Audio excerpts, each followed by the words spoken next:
Welcome to the Mount Pleasant Podcast, featuring discussions and interviews about the people, places, and events that make Mount Pleasant such a special place. This is the Mount Pleasant Podcast. I'm your host, Brian Cleary, and all thanks to the great people of Mount Pleasant Magazine, I get the honor, the privilege of introducing you to Mount Pleasant, the people who make it such a special place to do business, to work, and even to live. We're introducing you to Mount Pleasant's best on the Mount Pleasant Podcast.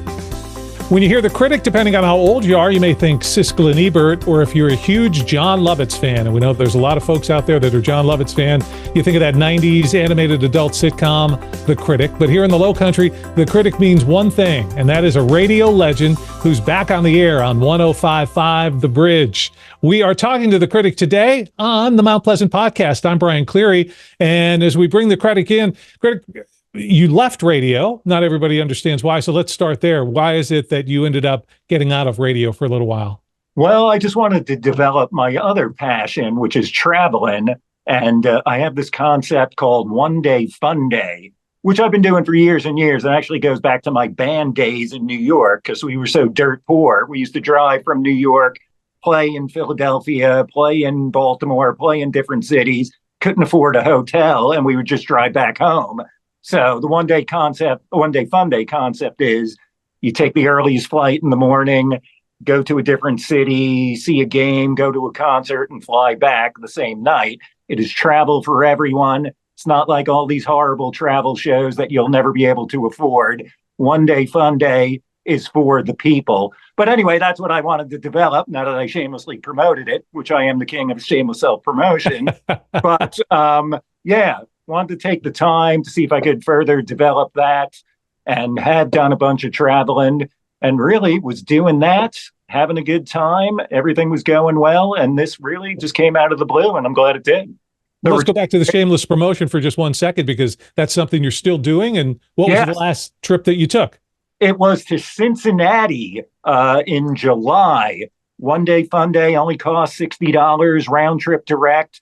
I will not give out the airline until they sponsor me. Nobody gets free promotion. Yes. You want to sponsor me? I will kiss your ass after that. But great airline, though, that now has direct flights all over the country. Easy to get to Cincinnati. Flew in the morning, saw a Reds game, bar hopped in Cincinnati and Kentucky. If you just go over the bridge, great place, Covington, Kentucky, which kind of reminds me of Park Circle in North Charleston. But did not do an August trip. I try to do one trip a month so that you get 12 trips in. You can see 12 cities throughout the country. And it cost me, I think, under $200 for tickets, for food and beds with the flight included. You cut out the hotel. That is your most expensive part of traveling. Again, unless some hotel wants to sponsor me. I love hotels as long as I'm not paying for them. But One Day Fun Day to Cincinnati. Was supposed to go to Richmond, Virginia in August, but just got too busy with the radio show, which is a good thing, and had to postpone that. So looking to set up something for September, maybe New York City. Maybe I will go to Richmond. I hear very good things about that. But the cheap, efficient, economical way to travel is the One Day Fun Day. And I recommend Cincinnati. I love going to the Midwest and the Northeast, only from June to September. Too cold after that. Those cities are great then. I love them to death, but I'm not going to freeze my butt off there. So One Day Fun Day continues? The one thing in life I hate cold weather. I cannot take cold weather. It gets too cold in Charleston for me nowadays. That's how bad I'm getting. Yeah, right. I don't know. I got to go to Costa Rica or something. Get somewhere close to the equator. We shall see. That one snow every 8 years. Yes, I know. No. I'm with you. Absolutely, positively. I grew up in the north. Everybody says, do you miss the snow? No. Absolutely nothing good. Highly overrated, the snow. Nothing good about it. Yeah, I grew up in Massapequa in Long Island in New York. Haven't shoveled snow since 1992. And you intend to keep it that way. I intend to keep it that way, yeah. Again, unless someone throws me $5 million a year, then I'll go live in Chicago. I would say I would do that, but my wife wouldn't come along. So I'd have to balance the money. You can do the two locations. Nothing wrong with that. It makes the relationship stronger sometimes. So the travel continues, Yes. but you've been sucked back into radio. In the Yeah. end, what was it that made you decide, you know what? Yeah, I'm going to go back on the air? I met with the new program director, Gabe, met over 3 different lunches, or it might have been happy hour. I can't remember. That's a couple of brain cells ago. But no, just got to talking to him. And I really just wanted to have fun. I wanted to elevate the station to where I always thought it should be, music centric, play great music, have great events, tell people where the cheap beer is. But my main goal was to have fun. And so far, so good. I've been having a blast. It's been 3 weeks. I think this will be the 4th week that I've completed coming up here, going into the Labor Day weekend. My main goal was just to have a good time all of the time. You may not recognize the face, but you'll certainly recognize the voice of the critic, our guest today on the Mount Pleasant podcast, where the pages of Mount Pleasant magazine come alive. I'm Brian Cleary, and we can't have this conversation really without going back in time a little bit, because there's something magical. It was before my time, but even now, here in 2024, if you say the wave, it's something that people respond to. And Critic, you were a part of this legendary radio station, 96 Wave. What is it about that station that people can still reflect back on and love and admire today? I think it was our ability. We were everywhere. We were ubiquitous. We were all over, and it was a different era of radio. We had a bigger staff and stuff. So we were able to be on the streets 3 or 4 times a day, every day. And it was just getting out and touching with the people, communicating with them, and just being a part of the community, and just doing so many different community events, like getting the Sunday beer and wine passed. That was a big thing back in the early 90s. We did a voter registration drive. You weren't able to buy beer or liquor on Sundays back in the early 90s, but we got that on the ballot. We got people registered to vote, and it passed with like 88%, I think. But just doing community events like that, free concerts like Wave Fest at Brittlebank Park, people just felt a part of the radio station, and they could come and hang out with us every day of the week. So it was that connection with the community that I think Wave, and great music. We were also innovative. I think we were better than all these lauded stations, WHFS at the time in DC, K-Rock in LA. I thought we had the ability, we could get away with more stuff in a small market that they wouldn't be able to do. So we played music before they did. We took chances on the air. Sometimes they worked, sometimes they didn't, but we had a great owner at the time, and he was leading the charge behind all the innovations. He's the guy who launched my radio career. So it was just a matter of taking some chances, being innovative, being ubiquitous, and just being a part of the community. And as somebody in the low country community, we talk a lot about the number of people that have moved here over however long of a period. So there's a great section of the low country that wasn't around for the wave, but you were part of a legendary staff, and everyone would know some of those names. How about name dropping some of the people that were with you on 96 Wave? Well, I just saw a couple of them. We were hanging out at the Windjammer a month ago. The great Uncle Miles Crosby. He is a legend. The Woodman, who I referenced a second ago, he was the owner of the radio station. Adam Taylor and Richard Todd, my former morning show partners. Dave Rossi, Holly Anderson, Rob Cressman, Michael Blaze, all people I still keep in touch with. The people behind the scenes, Dina Fruman in our promotions department. We had a great promotions department. Jude Sloan, Rod the God Omens. And people would know the promotion staff, too. They were part of the character of the radio station. Danny V, the great Duke of Darkness, my pal Danny V, also a legend from the 96 Wave days. And I hope I'm not leaving anybody out. But yeah, people still come up to me almost every day. If they don't see the Oval, respect the Oval, the bumper sticker, they're talking about some promotion we did, or what music we played, or what show they saw. And they still fondly look on those Wave days. And I keep in touch as much as I can with all the people. So yeah, we're literally in August, or it might have been late July, we were hanging out at the Windjammer, which is a great place. Colonel Bob Ross, and that should be a historic landmark. 50 years of a rock and roll club, outlasted CBGB's, outlasted any club around the country. The Windjammer is still the best sounding club on the East Coast in a scenic setting. But it was good hanging out with the staff at the Jammer. and all the former 96 Wave greats. It really is an amazing place. The Windjammer and those names that you drop, just amazing people. And you talk about the Wave and the community. It seems to me, it's my sense, the Bridge, locally owned, you're live in the morning, and you bring a sense of community to the More Music Morning Show as well. That's exactly our number one goal. Yeah, being out with the people this week. Well, yesterday. Was at the River Dogs. Well, actually, my week started Tuesday. Saw some live music in West Ashley. Yesterday was River Dogs. Tonight we got a show at the Refinery. Friday and Saturday going to be at the Firefly Distillery for more music. So we're getting out there.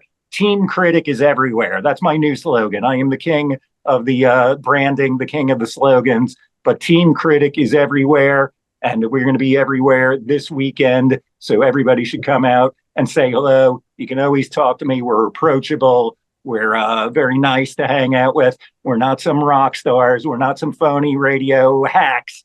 We are real people out there having fun, being with the people of Charleston. He's going to be featured in an upcoming edition, the fall edition of Mount Pleasant Magazine. You can read about that. But today we're bringing those pages alive here in the Mount Pleasant podcast. I'm Brian Cleary, joined by the Critic.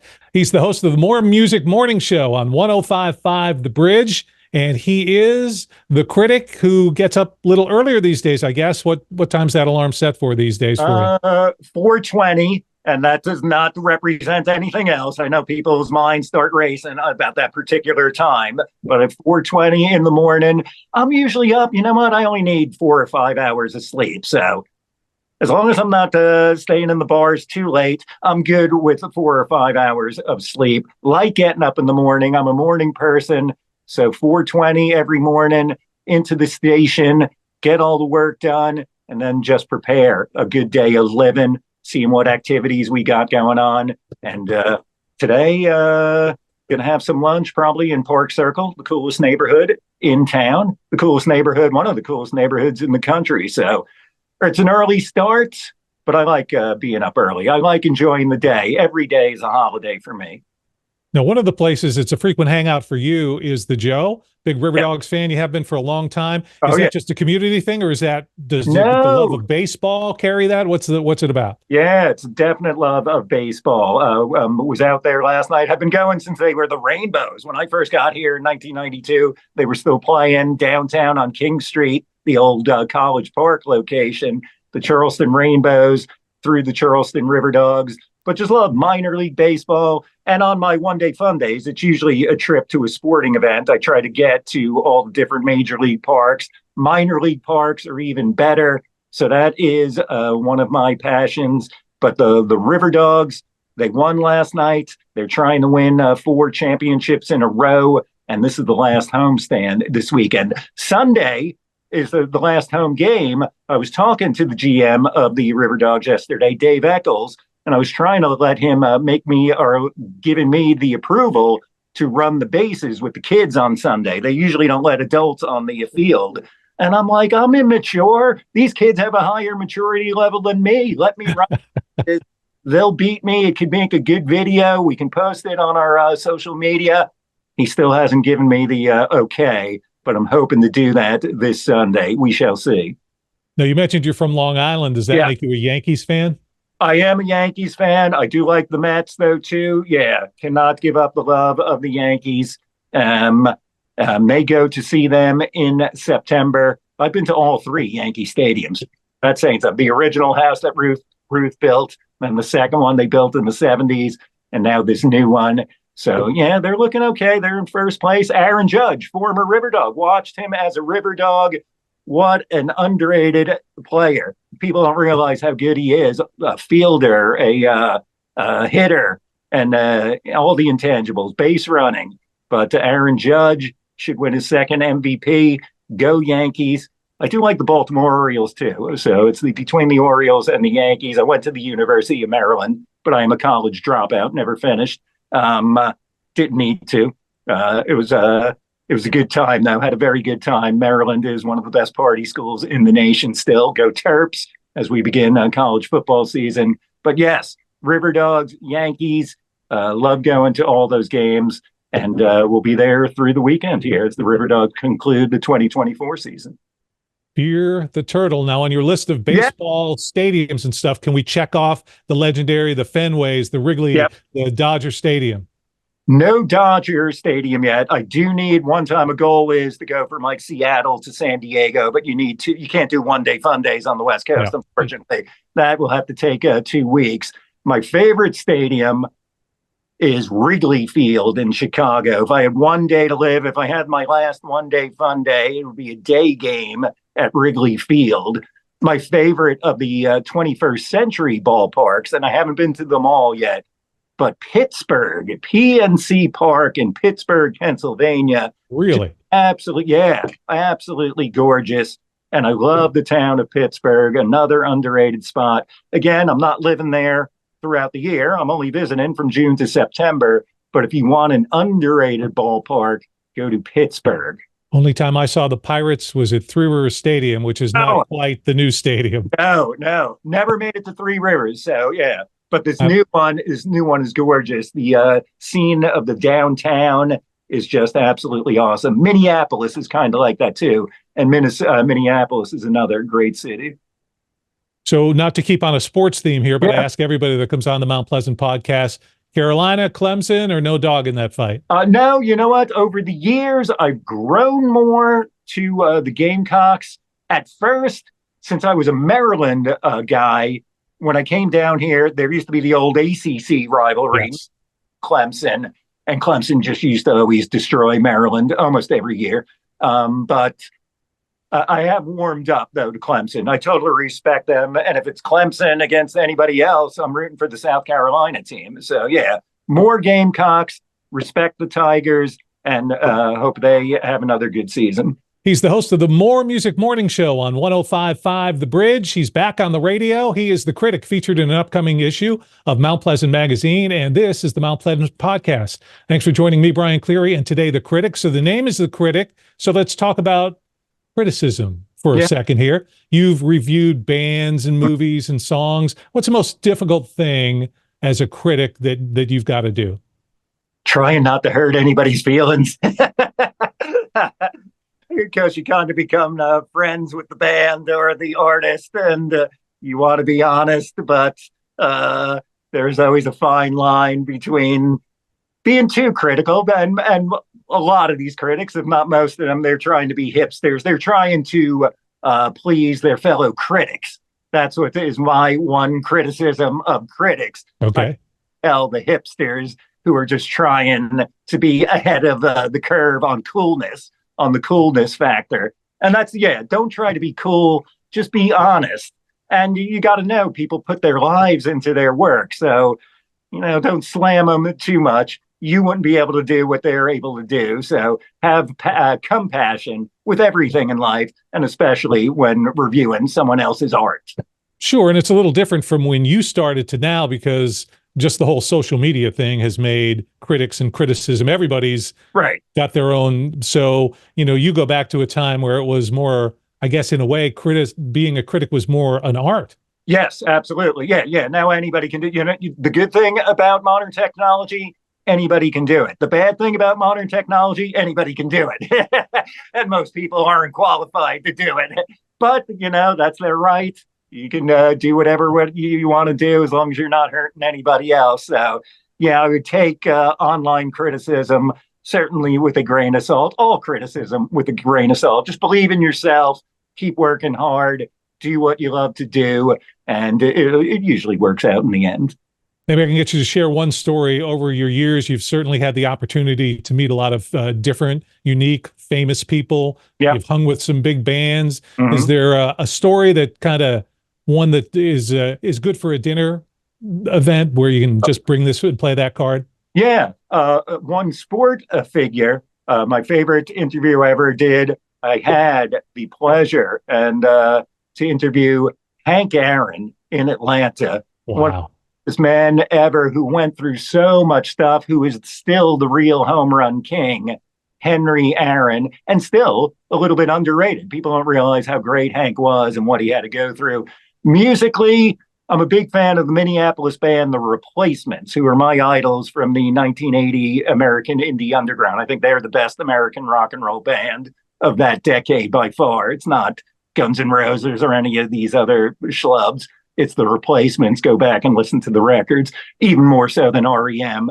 But anyway, the lead singer, Paul Westerberg, who I think is one of the greatest songwriters of all time, once drunkenly stole his drink at a club show in New York, and that was in the 80s, but then got to interview him at the Music Farm. He did a solo show in the early 2000s, which was tremendous, and talked to him. It was only for like 5 or 10 minutes, but that is the musical highlight. Paul Westerberg, Replacements. Check out all their material. You will not be disappointed. Coming up on the 40th anniversary of the greatest American, or my favorite American indie rock album of all time, which is The Replacements' Let It Be, which got released, I think, in October or November of 1984. So 40 years ago, it seems like yesterday. I still act like a 20-year-old. I'm worse than a 20-year-old now. Well, that's what people will hear, I guess, every weekday morning. So you're there on 105.5 The Bridge, the More Music Morning Show. For somebody who hasn't listened to you and is going to go, yeah, I want to check them out. What am I going to experience? You are going to hear the fastest paced show in the country. I'm telling you, people are going to start copying us. It's not one of these awful morning shows that have like 4 or 5 people on the mic. And I see that on TV with all the ex-jocks who are horrible. You see it on all the news programs. They have all these people on the dais, on whatever you want to call it. They have too many people on the air. You can't tell what anybody is saying. My show is one guy just doing short breaks, doing what people want to hear. Play music, play the best music possible, have some entertaining breaks, talk about what's going on in Charleston. And you only need one guy. It's economical for all you owners out there. I'm cheaper, funnier, more innovative, play more music, get rid of all the people that have all these individuals on their shows. You don't need them. Go to More Music Mornings. We're going to make it a concept around the country. I don't have to be on the air. We just want the money for the concept. That's fine. I'll be a consultant. That's the ultimate job, consultant. What is that? Yeah. No one knows what they do, but somehow they get paid. That's right. They make a lot of money. That's right. Yes. And I know it wasn't the money that pulled you back into the morning show. Luckily, believe it or not, I've made some smart moves in my life. I can't believe I have, but yeah. So yeah, I'm just doing this for fun, and we'll see what happens. I do have a good feeling about it, though, and I think things are going to get bigger and better as we go along here for the rest of 2024 into 2025.